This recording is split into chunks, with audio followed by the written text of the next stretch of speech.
오늘은 고난 주간 세 번째 말씀으로 우리가 예레미야 애가를 같이 보도록 하겠습니다.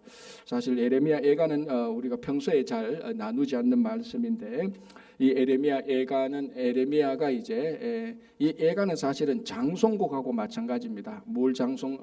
그 장송곡은 우리가 장례식 때 부르는 노래인데, 무슨 장례식인가? 남유다가 국가가 멸망하는 그것을 기억하면서 부르는 노래가 예레미야 애가입니다. 그러니까 한 국가가 망했으니까 거기에 있는 그와 관련된 그 고난이 얼마나 크겠습니까? 그래서 예레미야 애가를 보면서 한번 보겠습니다. 자, 먼저 1절을 보고 제가 말씀 또 나눌게요. 1절이 이렇게 됐습니다. 여호와의 분노의 매로 말미암아 고난 당한 자는 나로다, 이렇게 되어 있습니다. 자, 여기서 이 예레미야 애가는 첫 번째 분명한 것은 1절에서 고난 당한 자는 나다라고 말했을 때, 이 나는 예레미야 애가 자신을 예레미야 애가를 기록한 예레미야 자신을 말하는 것이 분명합니다. 그러나 이 애가가 자신이 고통받고 자신이 망했다는 것을 부르는 노래라기보다는 방금 말씀드린 것처럼 남유다가 바벨론에서 멸망했는 그것을 부르는 노래라고 그랬습니다. 그래서 여기서 나라는 것은 자기 자신이기도 하지만 동시에 자기가 속했던 남유다 국가를 말하는 것하고 이 두 가지를 우리가 동시에 같이 봐야 되는 겁니다. 그래서 애가에서 고난 당한 자가 예레미야 애가 자신이기도 하고 국가 남유다 그 남유다 국가이기도 하고, 그래서 이 두 개를 동시에 볼 때 정말 예레미야 애가에 나타난 그 내용을 우리가 제대로 알 수 있습니다. 자, 그러면은 고난 당한 자는 나다라고 말할 때 첫 번째 예레미야 그 자신입니다. 두 번째는 국가고요. 그러니까 예레미야도 고난 당했고 남유다도 바벨론에 의해서 침략당하고 나라가 무너져서 고난을 당했습니다. 그런데 우리가 지난 주일날 우리가 베드로전서를 보면서 우리 함께 나눈 말씀 가운데 고난의 세 종류가 있었다 그랬습니다. 그죠? 다시 한번 복습해 보자면, 첫 번째는 자기 잘못으로 당하는 고난이 있다라고 했습니다. 그리고 두 번째는 부당한 고난이라 그랬습니다. 그리고 세 번째는 선을 행하다가 받는 고난이라 그랬습니다. 자, 자기 잘못으로 인해서 받는 고난 가운데서는 또 두 가지가 있다 그랬죠. 첫 번째는 뭔가 하면은 자기가 고난을 당해도 자기 자신의 죄와 잘못을 깨닫지 못하는 이런 고난이 있습니다. 이것은 아무런 쓸모가 없다 그랬습니다. 이런 고난은 당하면 당할수록 성장하고 성숙하는 것도 없고 오히려 원망과 불만만 더 많아진다 그랬습니다.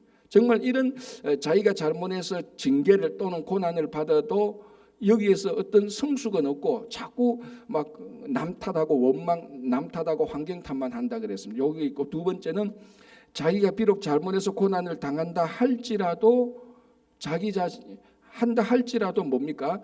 그것을 깨달으면은 비록 잘못된 일로 인해서 고난을 당하지만 깨달으면은 그 속에서 하나님의 은혜를 발견할 수 있다 그랬습니다. 하나님을 만날 수 있다 그랬습니다. 요거 두 번째는 부당한 고난인데, 부당한 고난도 두 가지 종류가 있다 그랬습니다. 첫 번째는 다른 사람의 잘못으로 당하는 고난, 그리고 두 번째는 환경과 사회 구조로 인해서 당하는 고난, 이 부당한 고난이라 그랬습니다. 세 번째는 선을 행하다가 받는 고난, 복음을 전하다가 또는 다른 사람을 잘 도와주려고 하다가 그 사람으로부터 또는 다른 사람으로부터 고난을 당하는 이런 것이라 그랬습니다. 자, 오늘 여기서 고난 당한 자는 나로다라고 말했습니다. 첫 번째 예레미야를 보십시오. 예레미야가 고난을 당했습니다. 예레미야가 당하는 고난은 어느 고난에 해당되는 겁니까? 아까 세 종류라고 말했을 때 세 번째죠, 그죠? 선을 행하다가 하나님의 말씀을 증거하다가 당하는 고난입니다. 우리가 여러분 언제 한번 기회 되면은 예레미야를 한번 차관히 한번 읽어보십시오. 물론 내용들이 많고 복잡하고 그런 것들이 있는데, 예레미야가 하나님의 말씀을 증거하다가 얼마나 억울하게 많은 고난을 당했는지 우리가 알 수 있을 겁니다. 그래서 우리가 예레미야가 이제는 내가 더 이상 하나님 말씀을 증거하지 않겠다라고 사실은 자기가 결단하고 돌아섰는데 마음이 불같아서 일어나서 다시 말씀을 증거할 수밖에 없는 그 현장으로 나갑니다. 그러니까 이 예레미야 같은 사람들이 얼마나 고난을 당했으면은, 그리고 왜냐하면 백성으로부터 얼마나 미움을 받았으면 내가 더 이상 복음을 전하지 않겠다 그런 결심까지 할 정도였느냐. 그래서 예레미야의 이 고난은 하나님의 말씀을 전하다가 많은 고난을 당했습니다. 이런 고난이고요. 그런데 자 여기서 고난 당한 자는 나로다가 말했을 때 이 나가 에레미야가 아니고 남유다라고 봤을 때는 이 남유다는 어떤 고난입니까? 자기들이 잘못해서 고난 당한 거 아닙니까? 남유다가 그만큼 복음을 하나님의 말씀을 선지자들이 다 전했는데 그걸 안 들었거든요. 불순종했거든요. 그리고 그 복음을 전하는 말씀을 전하는 선지자들을 다 핍박했습니다. 그러니까 똑같이 예레미야도 고난 당하고 남유다도 고난 당합니다. 그런데 예레미야는 선을 행하다가 고난을 당하고 남유다는 자기 잘못으로 고난을 당하게 되는 겁니다. 자, 그래서 남유다가 당하는 고난 뭡니까? 바빌론이 쳐들어와서 남유다 백성을 1차, 2차, 3차로 바빌론으로 다 데리고 가지 않습니까? 포로로 삼지 않습니까? 자, 그래서 이제 남유다로 포로로 됐는데 거기서 이제 나중에 세월이 가면 갈수록 깨닫기 시작하는 거죠. 아, 우리가 잘못했구나. 우리가 말씀을 순종하지 않았구나. 우리가 안식일을 지키지 않았구나. 우리가 우리 같은 동료들을 종으로 삼았구나, 노예로 삼았구나. 이제 그런 것들을 깨달으면서 70년에 대해서 다시 돌아오는 것입니다. 그죠? 그러니까 여기서 고난 당한 자는 나로다라고 말할 때 우리 지난주에 말씀드린 것처럼 지금 내가 당하고 있는 고난이 무슨 고난인지 한번 분류해 볼 필요가 있다는 겁니다. 내가 잘못해서 고난 당한지, 부당한 고난을 당하는지, 선을 행하다가 고난을 당하는지, 어느 고난인 줄 알고 어떤 고난이라 할지라도 그 안에서 하나님의 뜻을 발견하면 모든 고난은 다 은혜로운 고난이 되는 겁니다. 심지어 남유다 자체도 이제 거기서 자기들이 잘못했다고 고백하고 우리 그래서 시편 137편 있지 않습니까? 그 유명한 우리가 바빌론 강가에 앉아서 엉엉 울었다 그랬지 않습니까? 왜냐하면은 바빌론 사람들이 막 놀리잖아요. 우리말로 하면 너희들 노래 잘한다면서 너희들 악기도 많이 있네. 자, 이 악기 줄 테니까 이 악기 가지고 한번 노래 불러봐. 근데 이 악기하고 이런 것들이 그 세상 노래 부르는 게 아니고 하나님 노래 부르는 건데 그거 가지고 우리가 못 부르게 해서 버드나무 위에 올려놓았다가 우리가 다시 예루살렘으로 돌아가면은 이 악기 꺼내서 하나님을 찬양하겠다라는 그런 내용이 시편 137편에 나오지 않습니까? 그러니까 자기들이 불순종해서 비록 고난을 당했지만은 나중 되면은 그 이제 회개하고 깨닫기 시작할 때 70년이 차서 다시 돌아오는 겁니다. 그죠? 그래서 오늘 이 예레미야 애가가 이스라엘 국가 전체 그리고 예레미야 선지자에 대한 이 고난에 대한 해당되는 말이고요. 자, 그리고 1절에 또 이렇게 되어 있습니다. 여호와의 분노의 매로 말미암아 고난 당했다. 분노의 매. 여기서 매라는 것이 히브리어로 세페트인데요. 세페트의 이 단은 첫 번째는 어떤 때 사용되는가 하면은 회초리입니다. 회초리. 그러니까 이거 회초리는 때려서 괴롭게 하려는 회초리가 아니고 학생들이 잘못했을 때 자녀들이 잘못했을 때 때리는 해초리와 같은 것. 자, 그러면 부모가 자녀가 잘못했을 때 해초리로 때리는 이유가 뭡니까? 너 이거 맞고 한번 혼 좀 나봐라. 그게 목적입니까? 아니면 너 이거 맞고 몸이 너 이거 맞아가지고 너가 뭘 잘못했는지 깨달아봐라. 그리고 깨닫고 고쳐라. 두 번째 목적이죠, 그죠? 해초리로 진짜로 막 화가 나서 이 녀석을 내가 괴롭게 해야 되겠다고 해초리로 때리는 건 부모의 진짜 본심이 아닙니다. 그게 진짜 부모의 본심이면 그 부모는 진짜 부모의 자격도 없는 것이죠, 그죠? 그래서 여기서 매라는 것은 수정하기 위해서, 교정하기 위해서, 그 사람의 잘못된 것을 고치기 위해서 때리는 매가 바로 요 매, 세페트라는 매입니다. 그 두 번째는 뭔가 하면은 통치하기 위해서, 다스리기 위해서 가지고 있는 매, 요거하고 마찬가지고 또 세 번째는 이게 목자의 막대기와 지팡이라고 말할 때 막대기에 해당되는 게 바로 히브리어로 세페드입니다. 그래서 하나님께서 남유다 또는 에레미야를 세페드로 때렸다라고 말하는 것은 자, 이거 보십시오. 그러니까 예레미야 같은 경우는 이게 뭡니까? 목자가 쓰는 막대기하고 같은 역할이고 예레미야에게는 남유다에게는 뭡니까? 그 고치기 위해서 때리는 사랑의 회초리하고 똑같죠. 남유다가 불순종하고 하나님 말씀 안 지킬 때 너희들이 이렇게 해서는 안 된다라고 회초리로 때린 겁니다. 그게 뭡니까? 바빌론에게 포로 잡혀간 겁니다. 그래서 그걸 막고 깨닫고 돌아오라라는 겁니다. 그래서 이 3장 1절에 여호와의 분노의 매로 말미암아 고난 당한 자는 나로다. 요 한 구절이 예레미야의 고난과 남유다 전체의 고난을 가장 잘 축약해서 정리해 준 거하고 마찬가지죠. 그죠? 자, 이제 구체적으로 좀 더 보겠습니다. 4절 보겠습니다. 이렇게 되었습니다. 나의 살과 4절에서 7절 보겠습니다. 나의 살과 가죽을 쇠하게 하시며 나의 뼈들을 꺾으셨고 고통과 수고를 쌓아 나를 애우셨으며 나를 어둠 속에 살게 하시기를 죽은 지 오랜 자같이 하셨도다. 나를 둘러싸서 나가지 못하게 하시고 내 사슬을 무겁게 하셨으며. 요건 이제 예레미야가 받은 실제적인 고난을 시적으로 표현한 겁니다. 자, 예레미야 예가는 이거 히브리어 원어로 보면 전부 다 시로 되어 있습니다. 그래서 여러분 이 예레미야 예가 3장을 그대로 시편에 딱 끼워 놓으면요, 여러분이 이게 예레미야 예가에 있는지 시편에 있는지 구분 못합니다. 보십시오. 이거 보면 전부 다 시편 내용하고 굉장히 비슷해요, 그죠? 시편에 고난 당하는 그런 내용들하고, 그죠? 그렇지만 요거는 이제 그러면 우리 이렇게 볼 수 있죠. 이 예레미야 예가는 시편에 있는 예레미야의 시편이다, 이렇게 봐도 틀린 말이 아닙니다. 이게 다 시로 되어 있거든요. 그래서 여기서 보십시오. 자, 그러면 어떻게 되었는가 하면은 살과 가죽을 꺾었고 그 뼈들을 꺾고, 여기 보면은 5절에 고통과 수고를 쌓아 나를 애우셨으며, 나를 둘러쌌다는 거죠. 자, 그리고 7절에도 나를 둘러싸서 나가지 못하게 하시고. 자, 둘러싸서 나가지 못하게 한 고난은 어떤 고난을 의미할까요? 고통과 수고가 나를 애워쌌다. 그리고 둘러싸서 내가 나가지 못했다. 어떤 고난을 비유하고 있을까요? 어떻게 되면 이렇게 되죠? 감옥에 갇히면 이렇게 되잖아요. 감옥에 갇히면은 자기가 그 감옥에 둘러싸여서 밖으로 나가지 못하고 감옥에서 고통을 당하지 않습니까? 자, 예레미야가 최소한 예레미야서를 보면 최소한 예레미야는 2번은 감옥에 갇힙니다.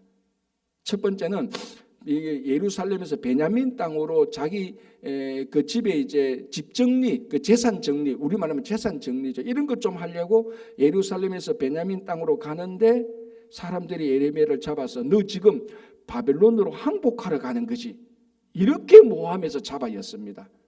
왜냐하면은 예레미야가 이제 하나님의 말씀을 전했는데 그 메시지 핵심이 뭡니까? 하나님은 이미 이제 남유다를 심판하기로 작정하셨다. 그래서 그 심판에 순종하고 그 심판을 경험하고 난 다음에 다시 회복되어야 된다. 이게 예레미야의 메시지인데, 이 이스라엘 백성들은, 남유다 백성은 그걸 어떻게 받아들였는가 하면은 너 바벨론의 매국노구나, 우리나라를 바벨론에 팔아먹으려고 하는구나, 그렇게 받아들였단 말이죠. 물론 이게 깨닫지 못하는 남유다 백성으로서는 충분히 그렇게 받아들일 수밖에 없습니다.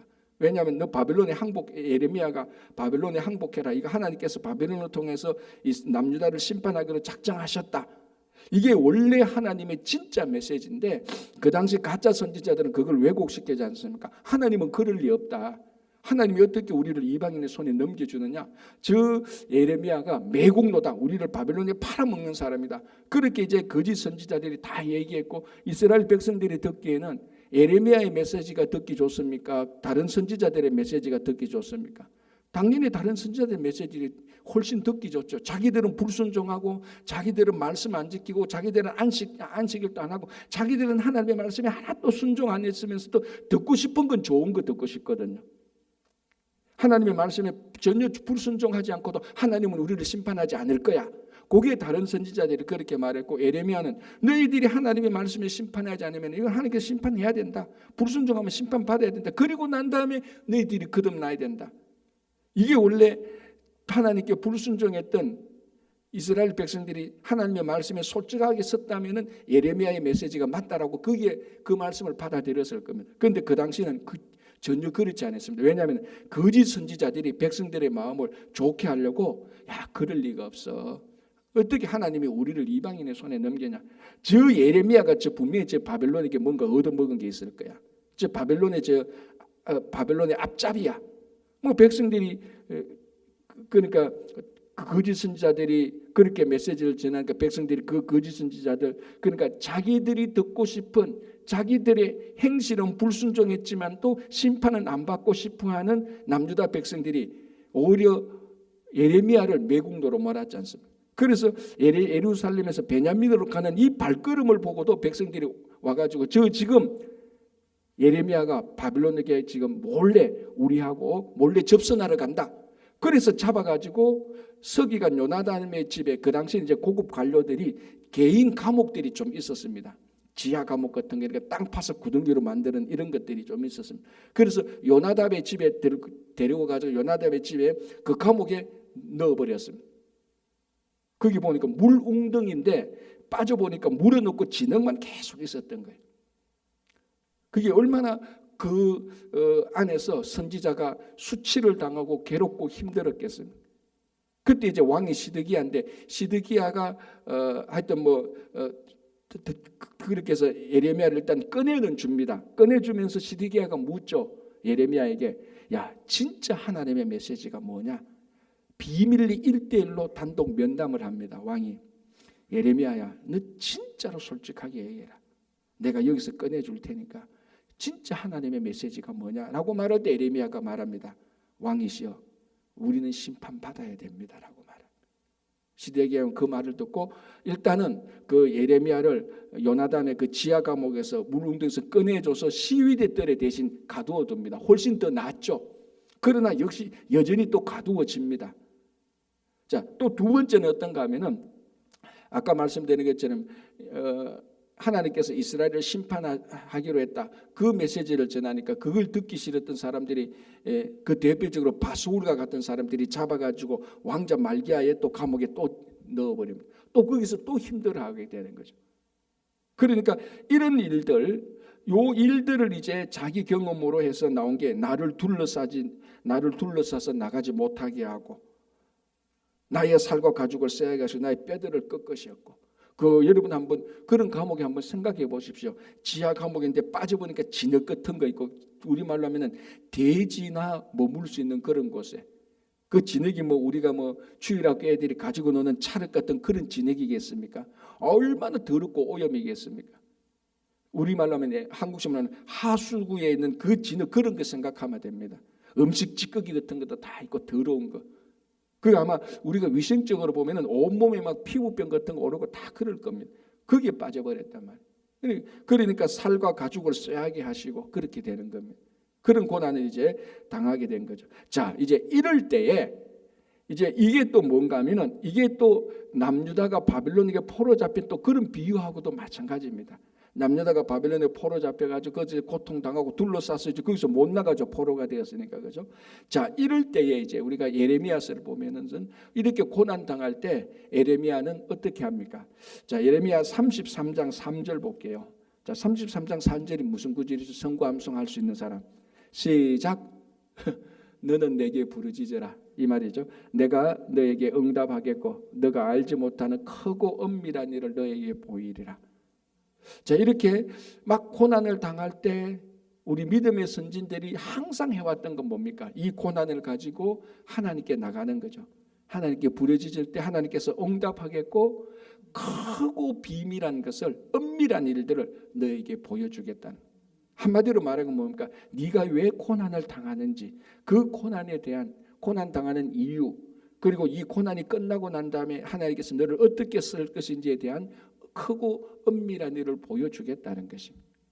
그래서 우리가 고난을 당할 때 내가 왜 고난 당하고 이 고난 후에 하나님께서 나를 어떻게 쓰실 것인지, 그리고 내가 내 잘못이 아닌 부당한 고난이나 하나님의 일을 하다가 받은 이 고난을 하나님께서 알고 계시다는 그거를 들으면은 우리는 그런 고난 가운데서도 충분히 견딜 수 있는 것입니다. 그래서 예레미야 선지자는 부당한 고난을 당했고 선을 행하다가 고난을 당했지만 예레미야 33장 3절 같은 데 보면 하나님께서 우리가 크게 부르짖자 하나님께서 반드시 응답하실 것이고 크고 비밀한 일들을 우리에게 보여주실 것이다라고 말합니다. 자, 그런데 8절을 보시기 바랍니다. 예레미야 애가 8절은 약간 다르게 얘기합니다. 아니 어쩌면 반대로 얘기합니다. 8절이 이렇게 됐습니다. 내가 부르짖어 도움을 구하니 내 기도를 물리치시며라고 되어 있습니다. 예레미야 33장 3절에 예레미야는 크게 부르짖어라, 고난당할 때 크게 부르짖어라 그러면은 하나님께서 응답하겠고라고 되어 있는데 여기는 하나님께서 기도를 물리친다라고 되어 있습니다. 자, 그럼 우리가 이렇게 다른 반응에 대해서 어떻게 조합을 할까, 정리를 할까? 그래서 아까 제가 말씀드린 것처럼 이 예레미야 애가에서 당하는 고난 당한 자는 두 부류로, 두 가지를 생각해야 된다. 하나는 예레미야고 하나는 남유다라는 겁니다.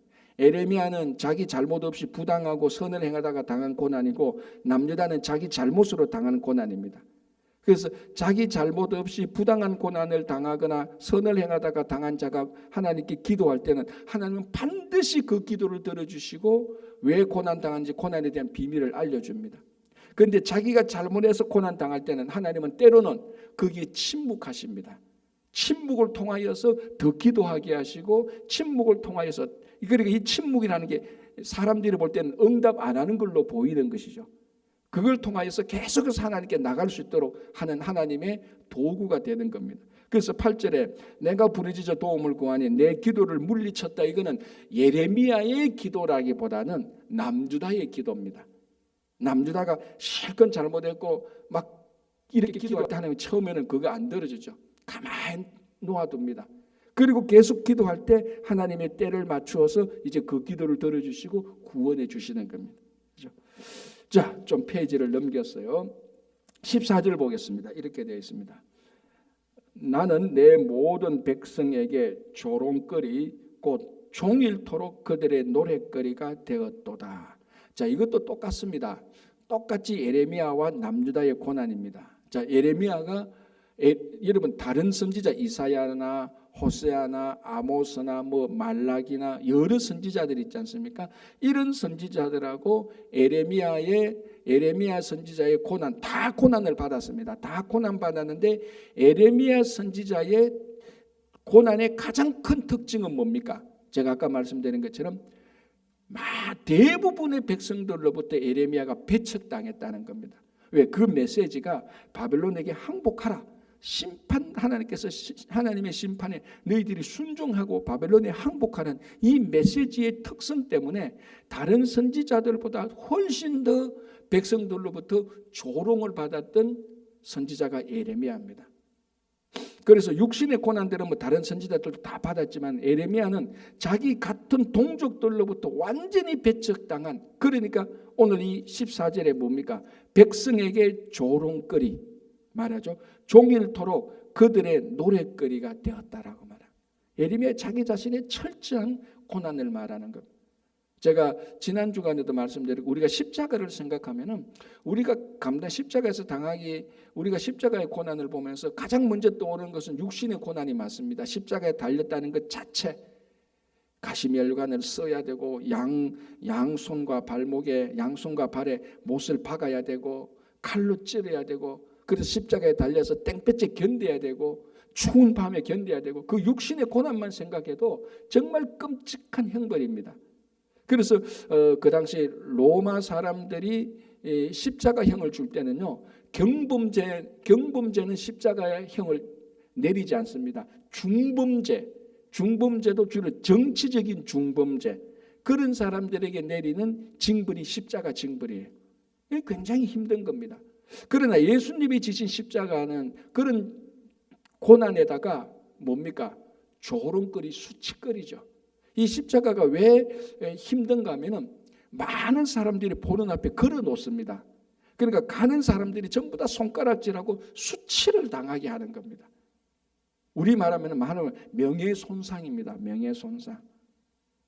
여러분, 우리들이 이렇게 한평생 살아가다 보면은 많은 고난을 당하는데 가장 한 사람의 마음속에 오래 남아있는 고난은요, 재산상의 손실이나 육체적인 고난이 아니랍니다. 명예손상입니다. 명예훼손. 내가 그때 그 수치를 당해서 내가 평생 살아온 내 자존심과 명예가 다 꺾였다. 그게 한 사람의 상처가 끝까지 가는 겁니다. 이게 자다가도 일어나서 그게 화가 나기도 하고 상처가 되기도 하고 그런 거예요. 우리가 어떻게 잘못해서 손가락 하나 삔 거, 이거는 회복되면 괜찮아요. 자, 오늘 보십시오. 예레미야가 뭡니까? 내 백성에게 조롱거리, 내 그들의 노랫거리가 되었다는 겁니다. 하나님의 말씀을 전하는데 예레미야 갈 때마다 전부 다 손가락질하죠. 지금 매국노 저게 선지자라고 막 가다가 어린아이들은 돌멩이도 던지고 했을 겁니다. 그 고난을 지금 이렇게 얘기하고 있는 거예요. 이게 예수님께서 십자가에 달렸을 때 받은 그 심령의 깊은 고난하고 같은 거죠. 자, 이거는 또요, 남유다가 바빌론에게 포로 잡혔을 때 받은 고난하고 똑같죠. 아까 제가 말씀드렸잖아요. 대표적 시편 137편. 그 바빌론이 남유다 사람 데리고 와서 종으로 부리기도 하고, 남유다 때 귀족으로 있어도 그 바벨론에 와서 종으로 노예로 살아야 되고, 아까 말씀하신 것처럼 너희들이 믿는 하나님이 최고의 신이라고, 우리 바벨론이 섬기는 너보 신이 더 신이야. 봐, 우리가 너희들을 이겼잖아. 너희들이 믿는 여호와 하나님 그거 다 거짓말이야. 우리가 바벨론이 섬기는 너보 신이 최고야. 그리고 우리는 많은 신들을 섬기는데 그 중에 한 열 번째 해당하는 이 신만 가도 너희들 다 이길 수 있을까? 그런 식으로 조롱을 하고 막 사람들의 비웃음거리가 됐단 말이죠. 그 유다 사람들이. 지금 그걸 얘기하는 겁니다. 그러나 아까 말씀드린, 제가 처음 말씀드린 것처럼 왜 예레미야가 조롱거리가 되었고 왜 남유다가 바빌론의 조롱거리가 되었냐? 원인은 다르다 그랬습니다. 예레미야는 부당한 고난을 당했고 하나님의 선한 일을 하다가 조롱거리가 되었고, 이 남유다는 자기들이 잘못해서 바빌론에 포로 잡혀가서 조롱거리가 되는 겁니다. 이렇게 말하면 이게 좀 적용이 될지 안 될지 모르겠지만요. 우리 한국도 그렇고 우리 주일학교 애들 보면은 그 왕따라는 거 있지 않습니까? 왕따가 뭡니까? 오늘 여기 보면 조롱거리예요, 그죠?